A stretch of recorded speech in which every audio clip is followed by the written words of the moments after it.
काटीकुंड थाना क्षेत्र से एक तलाकशुदा महिला वो लापता हो गई थी। उसके परिजनों ने खोजबीन करने के लिए आवेदन दिया था। सनहा दर्ज करके उसकी खोजबीन की जा रही थी। इसी क्रम में जब कुछ अता पता नहीं चला तो पुनः उनके परिजन आवेदन दिए और एक स्थानीय युवक पर आरोप लगाते हुए नामजद प्राथमिकी दर्ज किया और उसके बाद उसका अनुसंधान प्रारंभ किया गया। अनुसंधान में जिस पर नामजद प्राथमिकी की गई थी उसका संलिप्तता हम लोग को प्रकाश में नहीं आया। इसी क्रम में छानबीन चल ही रहा था, तभी तकनीकी साक्ष्य कुछ बरामद हुए और परिस्थितिजन्य साक्ष्य मिले और उसी क्रम में एक शाहिद नाम करके लड़का को संदेह के आधार पर बुलाया गया। उससे पूछताछ किया गया। पूछताछ के क्रम में उसने घटना में अपनी संलिप्तता स्वीकार की।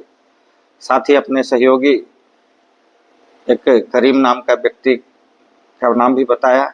बोले दोनों मिल के हम लोग उसको मारे थे और उसी समय वहाँ पर ग्रामीण कुआं में बोरा में डाल के और पत्थर डाल के उसको दबा दिए थे, कुआं में डाल दिए थे। उल्लेखनीय इसमें यह है कि करीम जो लड़की लापता थी उसका अपना जीजाजी है। जीजाजी को आक्रोश था। पूर्व में उसकी बेइज्जती की गई थी, गांव में मारपीट किया गया था उसके ऊपर और आरोप लगा के ग्रामीणों के द्वारा अफ्रीता ने उसको आरोप लगाया था, उससे मारपीट है, जिससे काफ़ी खीन था और वो अपने सहयोगी से मिल के दुमका से ले गया कि चलो बहन से मिलने के लिए। उसका तबीयत खराब है और सोची समझी साजिश के तहत उसको गला दाब के मारा और उसका शव को कुआं में डाल दिया।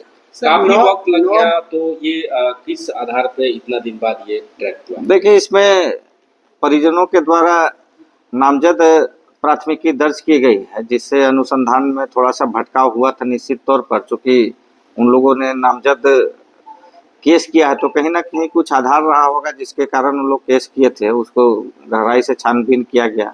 तो जिस पर केस किया गया था ग्रामीण था, उन लोग के यहाँ आना जाना था, बातचीत था, फोन में भी वो लोग बात करते थे। इसी आधार पर उन लोगों ने शक किया कि अपहरण कर लिया होगा।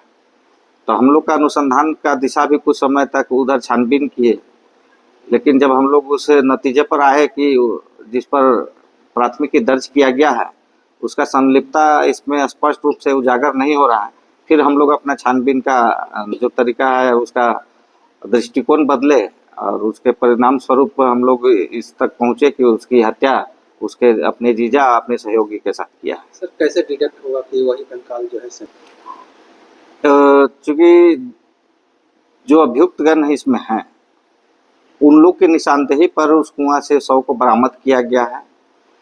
अब उसके जो कपड़े हैं, जो बचे खुचे अवशेष हैं, उसके पहचान करा रहे हैं।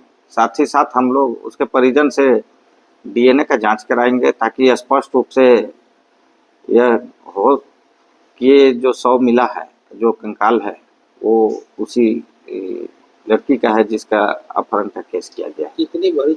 देखिए, इसमें जो जिसकी गिरफ्तारी हुई है उसका जीजा का, वो भी बराबर इसमें आया करते थे उसकी बरामदगी के लिए पुलिस पर कि जल्दी इसका अनुसंधान करें और उसको बरामद करें, और सभी कोई आते थे।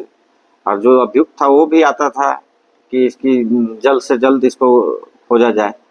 तो चुनौती, चूँकि वो लोग हम लोग के जांच को भटकाने का प्रयास कर रहे थे, इसलिए कुछ समय जरूर लगा, लेकिन हम लोगों ने इसका एसआईटी का गठन किया था।